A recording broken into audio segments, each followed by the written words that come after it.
menurut pengetahuan saya, hanya 2 perusahaan yang memiliki data cadangan ataupun data kekayaan mineralnya yang bisa dipertanggungjawabkan. Oh, jadi gini, jadi dalam proses pengawasan maupun apa itu dilikuidasi lembaganya, dinas Lembaganya sudah pertambangannya. yang selama ini menjadi lembaga teknis selama pelaksananya Itu dilikuidasi udah. dilikuidasi karena memang tidak ada lagi di undang-undang, karena bahwa ini tadi sudah dicabut kewenangannya. Untuk apa lagi daerah membentuk suatu struktur pemerintahan sebagai pelaksana dari undang-undang ini.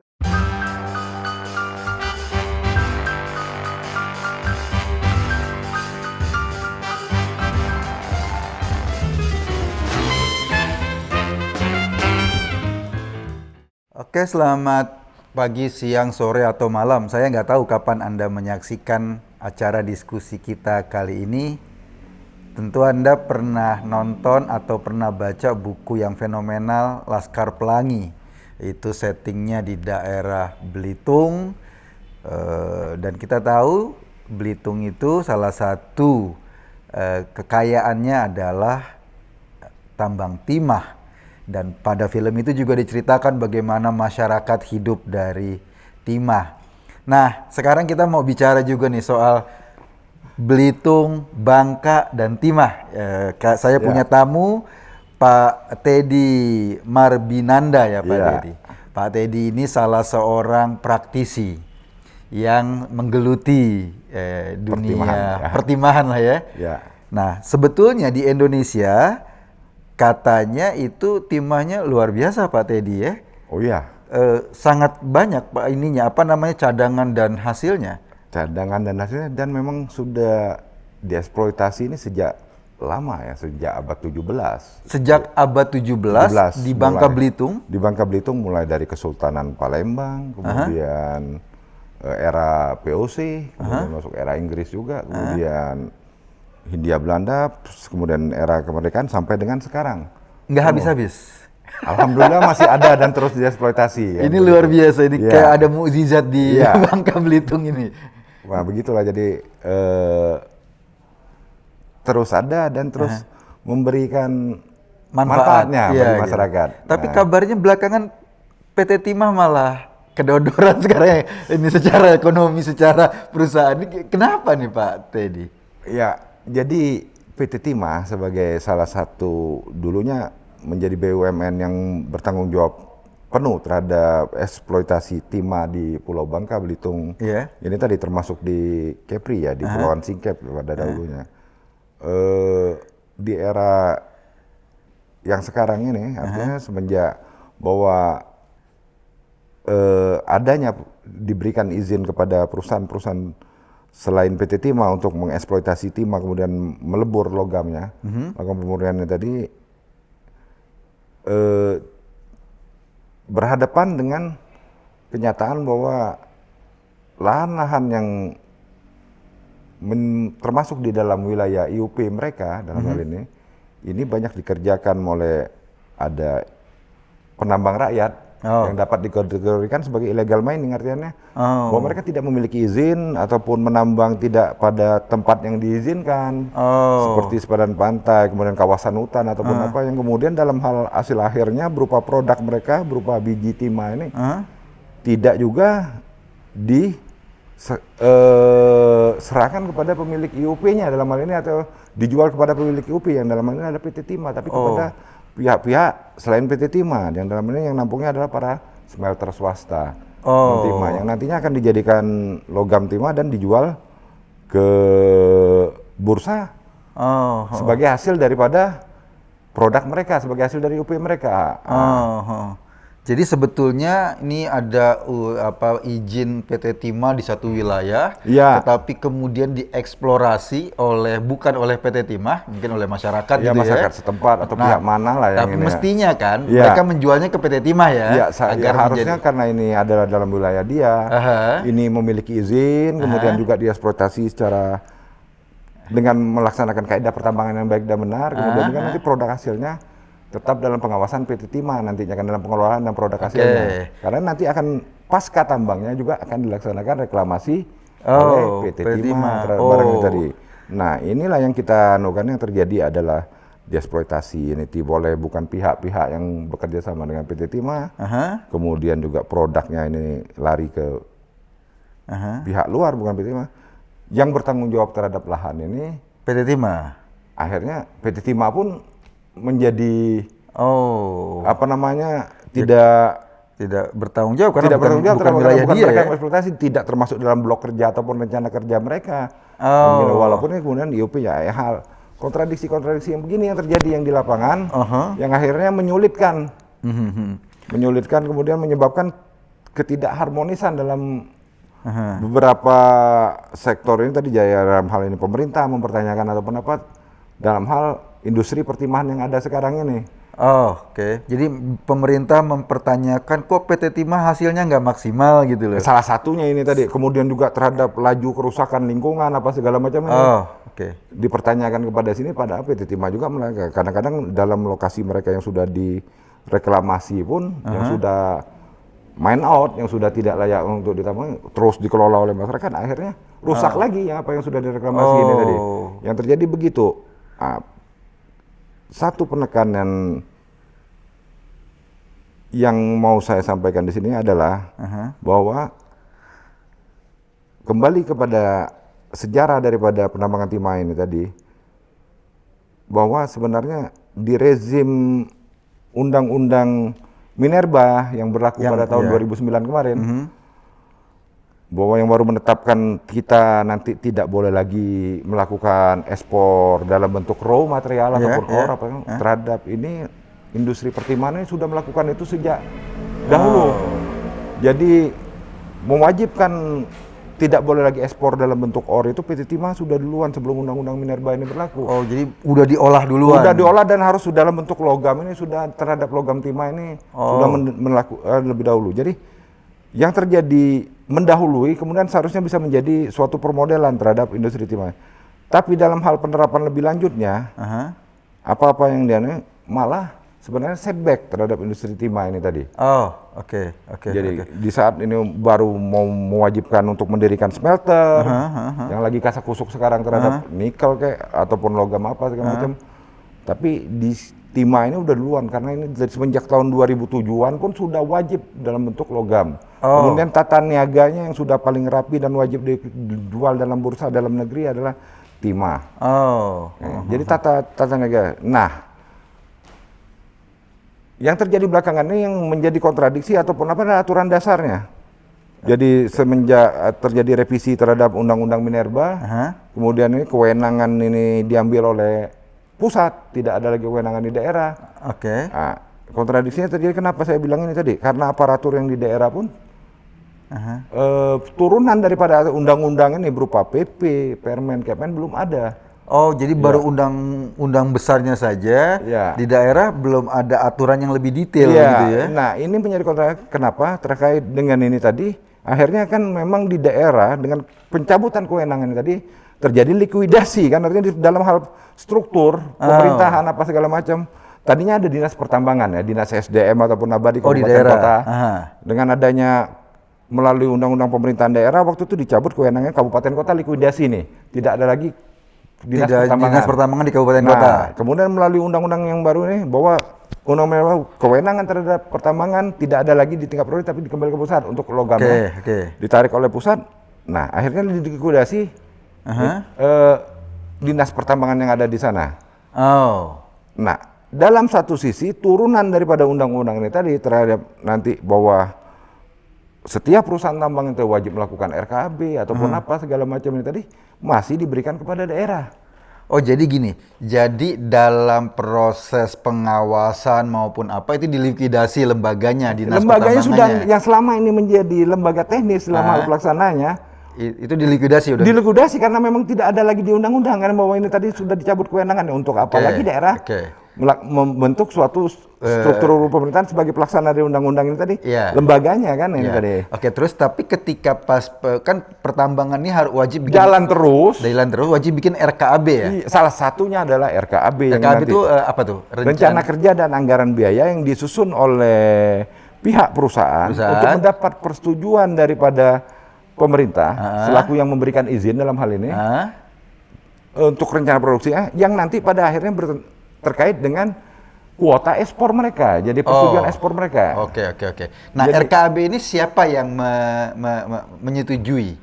Yang menyetujui dalam hal ini sampai dengan aturan saat ini adalah pemerintah, dalamnya gubernur ya. Provinsi ya. Dinas pertambangannya atas nama gubernur ya. Atas nama gubernur disetujuin. Jadi perusahaan membuat RKAB sesuai dengan lahan yang dia miliki. Dia miliki, kemudian data cadangan yang mereka susun yang dipertanggungjawabkan oleh yang namanya CPI ya. Kompeten personnya, orang yang bertanggung jawab untuk mengawasi apakah dalam hal eksplorasi kemudian cadangan ini kemudian terhadap jumlah cadangan ataupun apa, dia yang bertanggung jawab menandatangani ini CPI yang bersertifikat, sehingga nanti disusun rencana kerjanya mau dikerjakan tambangnya berapa luas yang mau dieksploitasi dengan data cadangan, dengan kekayaan cadangan sekiannya tadi, kira-kira berapa kemauan produksi per bulannya yang nanti akan menentukan berapa produk mereka yang dihasilkan totally dalam 1 tahun ini. Oh, itulah yang kemudian jadi kuota ekspor mestinya ya.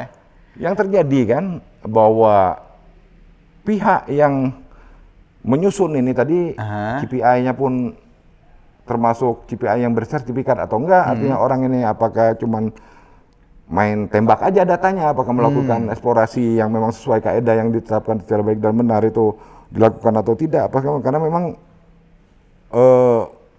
makan waktu dan biaya orang ini tadi. Nah, RKAB-nya kan disusun berdasarkan ini tadi. Yang terjadi banyak bahwa datanya pun nembak, kemudian tadi yang nyusun RKAB-nya pun nembak. Nah, kemudian yang menilai pun nembak, artinya yang dalam hal ini yang menentukan barang ini sesuai tidak hasil yang disusun RKAB ini nanti apa segala macam ini tadi. Nembak juga akhirnya kan. Nah, itu yang menentukan bahwa RKAB ini disetujuin itu gubernur ya? Atas nama gubernur. Atas nama gubernur. Dinas yang ada masih ada dinasnya sekarang. Tapi dengan struktur dan yang tidak begitu jelas akibat dari kewenangan dan undang-undang yang ada ini tadi. Nah, tim yang menyusun pun begini tadi. Jadi ada beberapa hasilnya yang tidak bisa dipertanggungjawabkan kalau saya bilang begini tadi kan. Ya, kenapa tuh? Bagian mana yang nggak bisa? Bagiannya salah satunya adalah bahwa luasan yang memang cukup luas, tapi kekayaan cadangannya mungkin layak dipertanyakan. Kemudian unit produksinya dalam hal ini, alat penambangannya ini sebenarnya tidak memungkinkan kalau dibandingkan dengan kapasitas yang direncanakan ini tadi. Ternyata hasil produksinya real di lapangan jauh lebih besar ini tadi kan. Sementara produksinya mungkin unit tambangnya malah mungkin ada sebagian yang belum ada. Unit tambangnya belum ada, produksinya sudah ada dan sudah siap ekspor. Nah, itu dapatnya dari mana itu? Nah, kalau dapatnya dari mana? Kalau sebagian besar dengan pola-pola begitu, kalau dalam permainan ini ya trading yang dilakukan oleh pihak perusahaan dengan hasil-hasil tambang rakyat tadi. Jadi diperoleh dari luar wilayah IUP mereka. Nah, itu deh kalau praktisnya. Jadi mereka punya izin. Ini punya IUP, mungkin punya izin tambang. Hasilnya dari luar sana, dari luar. Hanya menjadi etalase justru. Jadi produk yang mereka dapat dari luar di branding dengan izin mereka. Dengan dokumen legalnya dari sini, artinya diselendangkan aja. Jadi ini ada barang ilegal diselendangkan dengan produk dengan izinnya mereka, sehingga barang ini seolah-olah legal. Dan bisa masuk bursa. Problemnya barang-barang yang masyarakat yang mengeksplorasi itu di wilayah PT Timah. 90% penambangan rakyat apa macam yang terjadi sekarang ini itu di IUP PT Timah. Jadi IUP PT Timah baik itu di kawasan yang sebenarnya memang bisa ditambang, artinya diizinkan, maupun di kawasan yang sebenarnya dilarang untuk tambang. Artinya ada yang di kawasan hutan, ada yang ada di sepadan pantai, apa segala macam ini, ada di kawasan bakau, mangrove ya, yang dieksploitasi secara serampangan ini salah satunya yang begitu. Tapi bahwa dalam sejarah seperti saya sampaikan tadi sebelum bincang kita sebelum ini, bahwa dalam sejarah pertambangan modern timah yang ada di Bangka Belitung, bahwa hanya 2 perusahaan yang memiliki data cadangan yang jelas, setahu saya. Yang pertama adalah PT Timah, yang kedua adalah PT Kobatin yang sudah berakhir kontrak karyanya. Kobatin sudah berakhir, Timah PT Timah masih ada. Jadi hanya menurut pengetahuan saya, hanya 2 perusahaan yang memiliki data cadangan ataupun data kekayaan mineralnya yang bisa dipertanggungjawabkan. Ini hanya 2 perusahaan ini tadi. Yang lainnya saya masih tanda kutip. Walaupun mereka menyusun dan memiliki CPI atau apa, karena memang dalam industri pertambangan itu yang paling mahal tahapan adalah eksplorasi. Melakukan pemboran apa segala macam, tidak ada jaminan bahwa ini bisa menemukan cadangan yang ekonomis. Nah, di Bangka Belitung itu sendiri ada banyak perusahaan yang modelnya kayak gitu. Banyak. Jadi kalau dulu di awal dulu hampir 60-an perusahaan. Oke. 60-an, jadi PT Timah satu, kemudian yang lainnya banyak yang memiliki peleburan-peleburan dengan luasan IUP yang milik sendiri ataupun dikerjasamakan tentatif. Ada yang punya cuma 15 hektar, tapi hasil produknya kalau dulu-dulunya ya, produknya bisa sampai 100-200 ton ekspor per bulannya. 15 hektar. Jadi waduh, kalau kita tengok cadangannya memiliki kekayaan luar biasa artinya dengan luasan segini tadi kan. Dan nggak habis-habis, sudah 3 tahun masih IUP yang itu aja, yang 15 hektar ini tadi. Tapi waktu itu rezim RKB-nya belum berlaku mutlak. Yang penting pokoknya punya apa namanya, asal-usul barangnya punya IUP sendiri yang penting waktu itu. Kemudian disempurnakan. Aturannya sudah baik, kalau dari kacamata saya aturannya sudah baik. Tinggal bagaimana pelaksanaan, pengawasan, segala macam bagaimana. Aturannya ini sudah sangat baik kalau saya bilang. Sudah cukup menerjemahkan lah kondisi lapangan yang ada, artinya celah-celah ini sudah tapi para playernya jauh lebih baik lagi ternyata. Mengambil, ini celah ya. Dan ini gitu. Ada juga yang berperan, artinya baik dalam hal mensiasati aturan. Kemudian ada pula yang baik dengan pura-pura menutup mata dan menutup telinga aja terhadap aturan ini tadi kan. Nah, saya itu biasanya kalau aturan-aturan pertambangan ini banyak pejabat yang juga terlibat. Ini banyak nggak tokoh-tokoh, katakanlah tokoh-tokoh penting main juga di sini? Oh ya, player nasional, lokal ini tadi banyak ya dalam sejarah kita. Kalau yang terakhir ini aja ya ada adik salah satu menteri di kabinet kita ya. Adik salah satu menteri politik, main di sini juga. Tokoh politik nasional lah. Tokoh politik nasional. Nyalonin capres kalau yang kemudian berperan aktif dalam industri ini ya, holding daripada beberapa perusahaan dan memiliki kuota ekspor lumayan. Dan kuota ekspornya sesuai dengan luasan. Kalau luasannya sesuai, tapi kategori apakah ini barangnya dari punya dia sendiri atau bukan, saya tanda kutip juga. Nah ini belum jelas gitu ya. Saya nggak menuduh, tapi saya bilang tanda kutip ya, karena perlu untuk lebih lanjut untuk terhadap ya. Kemudian juga ya ada tokoh perusahaan milik para pelaku ekonomi nasional, kelas-kelas yang selama nasional besar gitu ya. Yang kemarin terlibat banyak nama lah yang di sini untuk main ini, karena barang ini seksi. Kalau gitu. Saya bilang kenapa ini seksi, balik ke sejarahnya ataupun apa, ini timah ini kan tidak seperti emas, batu bara yang ada di Sabang sampai Merauke apa segala macam. Barang ini kan hanya ada di Bangka dan Belitung sebagian Kepri. Jadi kalau kemudian aturan yang ada di Undang-Undang Minerba ini kemudian secara pukul rata diperlakukan antara di Papua, di Aceh, di Palembang, ini nggak bisa juga kita di sini karena terhadap mineral timah ini tadi keberadaannya tidak hanya di darat tapi ada juga di laut. Ada timah yang di laut, ya penambangannya di laut. Kalau yang lain kan paling-paling kalau emas cuma di sepadan sungai ya, sepanjang sungai Kalau timah di laut. Bisa di laut. Sementara yang membidangi kalau sudah kita masuk ke sepadan pantai, ke laut, apa segala adalah Kementerian KKP, bukan lagi Kementerian Minerba. Nah, kemudian ada kawasan mangrove, ada apa segala macam di sini. Jadi kalau kita bilang terkait penambangan timah ini perlu aturan yang lebih spesifik, lex spesialis saya bilang. Lex spesialis terhadap barang ini karena benturannya contoh bahwa di saat ini punya IUP yang sudah jauh lebih dulu diperoleh oleh PT Timah dan mereka sudah melakukan eksplorasi di sana. Ini mungkin tahun 70-an, tahun 80-an sudah tuntas. Kemudian lahir undang-undang terkait kawasan undang-undang kawasan pesisir dan pulau-pulau kecil. Yang dijalankan dalam hal untuk terjemahannya mewajibkan memiliki semua daerah memiliki perda zonasi. Perda zonasi apa? Ini benturan. Benturan sama terjadi izin yang sudah dimiliki. Ini aturan dari KKP nih. Contoh yang dilakukan oleh pihak kelautan ya di Indonesia ini, yang ada di kita ini tadi. Benturan.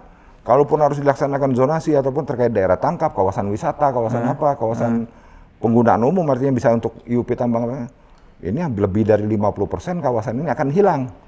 Kalau ini hilang, cadangan yang diperkirakan kerugian yang jadi milik oleh PT IMA hampir 100 triliun loh, cadangan yang hilang ini nilainya. Nggak tahu ke depan ini dengan nilai sekarang ya, itu cadangan yang ada apa segala macam, ini kerugian yang akan diterima PT IMA 100 triliun. Jadi kalau ini dihitung dividen apa segala macam, ya lumayan, artinya yang harus dibayar. Saya bilangin itu, kerugian dividen yang akan diterima negara angkanya sekitar 100 triliun. Kalau barang ini dihilangkan. Kalau barang ini dihilangkan, artinya gini, Ini kan PT melalui Timah, pajak, melalui apa yang Iya, dikenakan royalti apa segala macam lebih kurang sekitar angka 100 triliun. Kan PT Timah, Pendapatan negara yang akan hilang. iya, PT Timah punya zonasi tadinya kan, Iya, iya, izin zonasi, ini, ya. kemudian berbenturan tadi kan dengan KKP, dengan apa, akhirnya itu kalau itu dari aturan zonasi terkait zonasi aja, dan contoh paling banyak itu di kawasan di Pulau Belitung, di kawasan Laut Belitung yang wisata. Kalau itu diberlakukan total ya begini tadi. Nah, kenapa kemudian perlu pembahasan lanjut atau kemudian pembenahan secara total terhadap barang ini? Nggak bisa bahwa aturan ini secara general ditetapkan di sini, perlu perhatian khusus lah terhadap kita ini. Pulau kita ini kecil Mas, Pulau Bangka seperti bilang tadi bahwa ini Laskar Bangka dengan Belitung ini kan kecil, ini seberapa daripada luasan? Iya. Tapi di sini mempengaruhi produksi dunia. Dua pulau kecil ini. Sejak zaman kolonial sudah dieksploitasi. Sudah menjadi dari bagian sudah menjadi bagian dari industri pertimbangan dunia ini tadi, suplainya apa segala macam, dan sampai saat ini pun menjadi leader masih terhadap produksi di Indonesia ini tadi. Tapi perlakuan, saya bukan bilang bahwa ini tadi kita nggak layak dalam hal pembagian atau saya nggak bilang begitu, tapi perlakuan secara aturan aja apa segala macam ini. Tolong dikasihlah kita ini lebih dalam hal ini. Jadi memang karena ini kasus spesifik, mestinya aturannya lebih spesifik. detail. Saya nggak bilang ada menteri pertimbangan ataupun apa. Iya. Luangkanlah waktu lah antara mereka ini tadi, jangan sampai terjadi tumpang tindih, ribut-ribut lagi kita di daerah. Karena PT Timah pun selaku eksekutornya nanti di lapangan apa segala macam, nggak bisa berbuat banyak. Kenapa, Pak? Karena aturannya ini tadi nggak memungkinkan ataupun apa. Iya. Kita mau berbuat lebih, kita benturannya di sini. Kita di sini salah juga mereka apa segala macam kan. Gitu. Nah ini tadi kita kadang-kadang kan dipersalahkan ke mereka ataupun apa. Saya nggak bela-bela mereka dalam hal ini. Kalaupun mereka bilang salah ya saya salah. Tapi mereka jauh lebih baik lah dibandingkan yang lain kalau ada sekarang ini. Terhadap pengelolaan lingkungan, pengelola CSR ke masyarakat, mereka jauh lebih bertanggung jawab. Nah jangan sampai nanti pola-pola yang ada selama ini, karena beberapa perusahaan swasta hit and run kalau di sana. Setelah mereka melakukan trading, mereka olah apa segala macam terhadap pelaksanaan aturan lebih, misalnya CSR, kemudian kewajiban melakukan reklamasi apa nggak dilaksanakan. Jadi dibiarkan banyak hancur gitu. perusahaan. Yang dirugikan masyarakat Bangka Belitung pasti dong, karena alamnya rusak gitu ya. Kalaupun kita tengok ya bahwa ini sebenarnya setiap pemilik UP harus memiliki jaminan reklamasi apa segala macam. Ya, ayo kita audit berapa yang kemudian yang memiliki yang menyerahkan dana jaminan reklamasi terhadap UP yang sudah berakhir, kemana duitnya? Itu diserahkan dulu kemana ya? Itu rekening bersama atas nama bupati ataupun kepala daerah ya, bupati ataupun gubernur. Secara rekening bersama yang hanya bisa dicairkan atas persetujuan kepala daerah. Kenyataannya dalam hal ini, jadi kalau kepala daerahnya ganti, ya dia kalaupun dia mau cairkan sepihak dalam ini, bisa aja. Lumayan loh, $700. Waktu itu sempat juga $700 mungkin per hektar ya, kalian aja. $700 per hektar. Ada yang punya 1000-an hektar, yang punya sampai dengan 3.000. Lumayan juga duitnya kalau kita bilang ini jaminan reklamasi. Dan kemudian tidak direklamasi. Kemudian kalau dicek sekarang, ya saya bukan auditor, tapi sebagian besar sih sudah nggak ada jejaknya kemana duitnya, kemudian reklamasi juga nggak ada. Nah itu yang terjadi salah satunya. Gitu. Jadi, nah itu kebanyakan swasta itu ya, tambang-tambang swasta itu. Iya. Jadi karena memang sebenarnya kenapa mereka merasa nggak punya kewajiban untuk mereklamasi ataupun apa?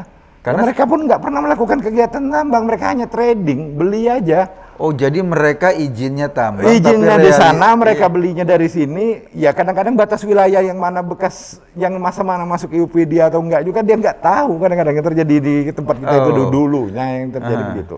Nah ke depannya ini tadi kan perlu pembenahan lebih lanjut nih barang ini. Iya, iya, iya. Jangan sampai pusat juga mengambil kewenangan ini, sementara di daerah ini tadi nggak diberikan tahu. Kalau memang ini nanti akan diserahkan, kewenangannya pusat, kemudian untuk pelaksananya nih, berikan pelimpahan kewenangan. Melalui Kepmen, melalui apa ini tadi seperti layak ini tadi bahwa kewenangan ini diberikan kepada gubernur, kepada daerah yang diterima oleh gubernur ya atas nama daerah ini tadi berupa apa aja. Jangan sampai nanti nggak jelas hitam putihnya apa segala macamnya. Ini sekarang Anda ingin mengatakan kewenangannya nggak jelas ini Nggak ya? jelas barang ini tadi. Kemudian nanti yang bertanggung jawab kemudian yang menetapkan ini ada pelanggaran apa enggak siapa yang nggak jelas. Artinya bahwa pada saat ini di industri tambang timah kayak seperti hukum rimba gitu Ya abu-abu ini zona ini grey area ini. Grey area semua, nggak ada kepastian ya. Bahkan mempertaruhkan reputasi. Contohnya ya surveyor dalam ini, surveyor Indonesia, suku Pindo apa segala macam ditempatkan dalam posisi sulit terkait barang ini. Kenapa? Kalau misalnya contoh di RKB ini tadi ada perusahaan yang sudah disetujui oleh gubernur RKB-nya. Dari persetujuan RKB untuk tahun ini udah di pertengahan tahun bulan Agustus lebih kurang saya contoh kasus ya tahun kemarin nih. Akhir persetujuan akhir bulan Agustus awal September udah mau ekspor tapi. Oh, 200 ton baru disetujui RKB rencana kerja ya. baru disetujui rencana kerja sebulan, Belum sampai sebulan akhir Agustus awal September udah mau ekspor 200 ton. 200 ton. Ya. Kita kunjungan, saya pribadi sempat melakukan investigasi ke lapangan. Pompanya aja, kalau kita nambang kan mau main semprot, kalau salah satu kalau metode tambang terbuka, pompanya aja belum dipasang. Pompa semprotnya belum dipasang. Itu artinya dipastikan 200 ton itu bukan dari wilayah dia. Kalau ya? saya berani bahwa ini 200 ton, karena saya juga sempat main ke smelternya mereka, apa segala macam, menjaga smelter bilang nggak pernah ngelebur. Barangnya tadi, ini ngeleburnya di mana, barangnya siapa, apa segala macam. Kalau seandainya itu bukan di wilayah dia, itu sertifikasinya dari... Iya, surveyor yang keluarkan itu nanti terkait dengan asal-usul barang. Nah, surveyor berarti... Keluarkan tapi, dan ekspor udah barang ini tadi, sama jalan ada. Selama royaltinya dibayarkan ke negara, ya nggak apa-apa lah Pak, kata mereka bilang begitu. Angkat tangan saya kalau udah begitu tadi kan. Yang penting bahwa pendapatan negara tetap dibayarkan royalti. Pendapatan negara tapi kan ada alam yang rusak gitu ya. Nah ini tadi ya, kalau urusannya cuma itu aja, ya udah buang aja aturan yang lainnya ini tadi. Kita sederhanakan, selama royaltinya dibayarkan, ini legal. Jadi nggak ada lagi yang namanya koordinasi, nggak ada lagi yang kong-kalingkong di belakang, apa macam.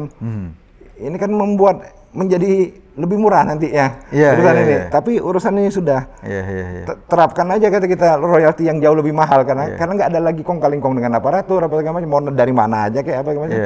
Tapi kan nggak begitu aturannya. Yang paling repot tentu saja perusahaan yang memang secara hukum atau secara legal dia berusaha main di nah ini aturan dia yang yang berusaha baik ya. main ini tadi yang kemudian dibatasi dengan aturan, kemudian dibatasi dengan apa namanya peraturan mereka sendiri apa segala macam yang on track lah ibarat kata menjadi tidak fleksibel. Akibat dengan ini tadi akhirnya mereka pun mau mencoba-coba nantinya takutnya oleh para pelaku lapangan rusaklah semua, nggak ada lagi yang menjadi apa namanya, nggak ada lagi yang baik dan benar lah bagi kita ini tadi kan. Saya bukan mau menempatkan bahwa yang ini baik, yang ini benar, tapi kita mencoba tidak biar walaupun tidak semua, tapi menuju yang benar ini tadi, ayo kita coba terapkan. Seberapa besar sih Pak dalam artian per tahun itu kapitalisasi industri timah ini atau tingkat ekspornya sekarang kita berapa banyak? Ini kan nilainya kalau kita tengok dari data statistik, angkanya itu nih tadi kan mempengaruhi kenapa saya bilang tadi nilainya kalau kita tengok ya triliunan kan per bulan ini tadi. Per bulan triliunan. Triliunan. Jadi diambil aja royaltinya kalau dia di angka 4%, berapa pendapatan negara yang bisa. Belum lagi PNBP-nya melalui iuran-iuran tahunan, iuran produksi apa segala macam, sangat berpengaruh. Jadi secara apa namanya praktek di lapangan, kalau pasar sepi apa segala macam pasti timah lagi murah nih kata kita kalau kita di Bangka itu terjadi begitu. Ini kalau pasar sepi apa segala macam nih, toko-toko pada cepat tutup. Kadang-kadang kalau siang ini tadi belum jam 12. Udah tutup. Udah tutup apa segala macam. Kalau ini Pak timah pasti lagi murah nih kalau lagi gini. Mudah. Parameternya begitu aja.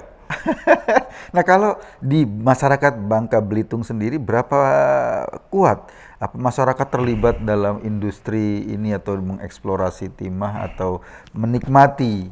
Oh iya, jadi kalaupun ini kan sudah rantai, artinya terkait ini tadi supportnya jadi yang menggerakkan di bidang, contohnya misalnya yang menambang langsung ini tadi kan tidak hanya orang Bangka, pekerjaan banyak yang dari daerah Sumsel, banyak yang dari Jawa, yang datang apa segala macam itu ada pekerjanya ya, pemilik tambangnya juga banyak juga yang dari luar juga apa segala macam.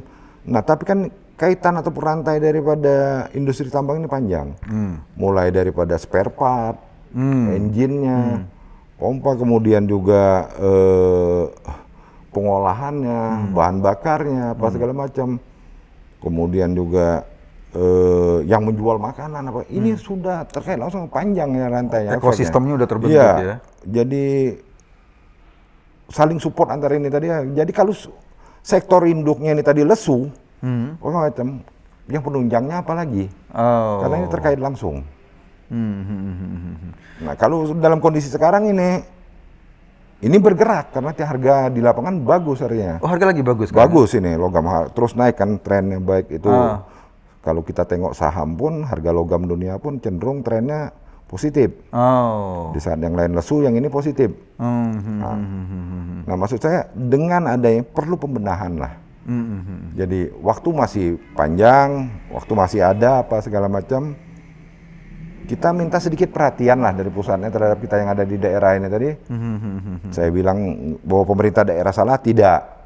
Nggak mutlak juga. Ada mereka salahnya, ada. Tapi aturan yang ada juga membuat mereka menjadi benar. Bukan mereka tidak salah. Aturan yang ada membuat mereka menjadi benar. Dalam beberapa hal ini tadi. Ada juga yang membuat mereka salah, tapi mereka penekanannya membuat ini benar. Dibenturkan. Contohnya, relaksasi terkait COVID ini tadi membenarkan mereka untuk mengekspor barang yang tadinya nggak boleh diekspor terkait timah ini tadi. Ada barang yang nggak jelas asal usulnya, sempat di-ban oleh Mabes Polri melalui Barreskrim waktu itu, tiba-tiba bisa keluar.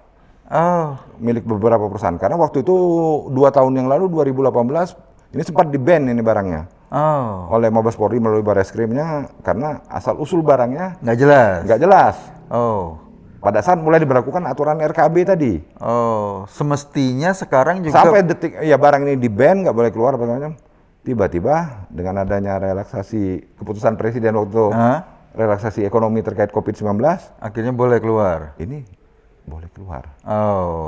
Semestinya nanti kalau kondisinya sudah normal, semua barang yang memang asal usulnya nggak jelas harus ditindak tegas ya Pak ya? Oh iya, karena ada konsekuensi hukumnya, ada konsekuensi apanya barang ini. Kalaupun ini barang yang nggak jelas kok bisa sampai jadi begini tadi, bisa sampai di sini, dari mana dan siapa orangnya, maupun ditelusuri lebih lanjut.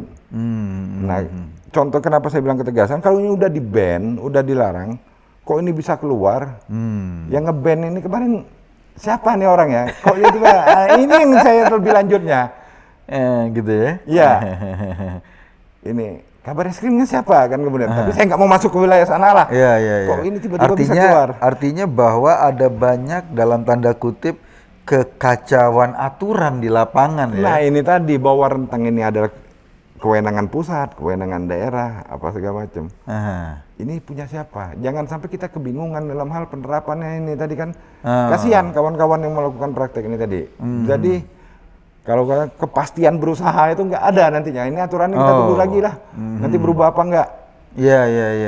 Kita nggak usah ngurusin aturan lah. Kita koordinasi aja lah.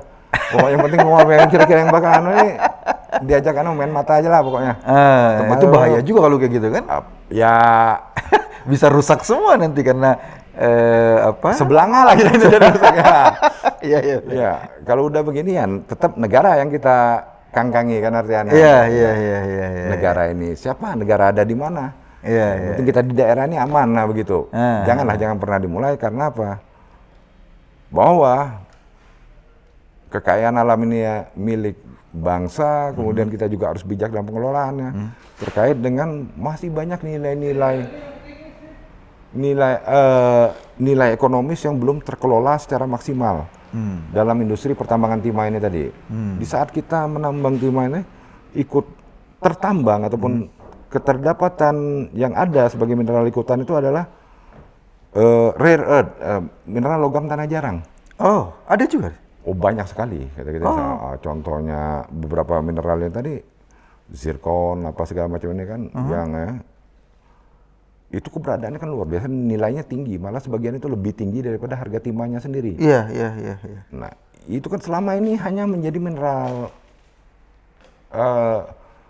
pengotor daripada industri timah ini yang belum dikelola. Nah, ini kan sudah mulai dikelola ataupun apa, dan nilainya jauh lebih tinggi. Iya. Termasuk ya yang mengandung radioaktif, yang ada ditemukan di sana, apa segala macam. Dan peminatnya kan banyak dari luar negeri ataupun apa. Oh, Jadi jadi ini sebetulnya aturannya sama, jauh lebih tidak jelasnya daripada timah itu sendiri. Akhirnya terjadi lagi penyelundupan, terjadi lagi ekspor-ekspor yang nggak jelas, apa segala macam ini tadi.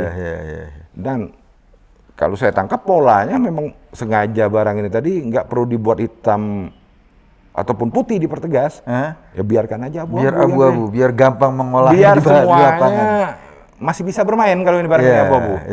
Kalau ditegaskan barang ini hitam ataupun barang ini putih, ya ada yang nggak bisa ngapa-ngapain kayaknya. Kenapa kemudian harus ada perhatian lebih tadi? Gitu. Artinya pemerintah. Ya dalam hal ini contohnya saya cuma pesan satu ya, Pak Luhut, ayo dong. Pak Luhut ya? Ya salah satunya. Beliau satunya. kan yang contohnya yang mainnya ya. Beliau katanya pernah punya perhatian di Bangka. Malah pernah punya bisnis di kita. Oh ya? Ya, masih ada kok papan namanya di sana, Bo.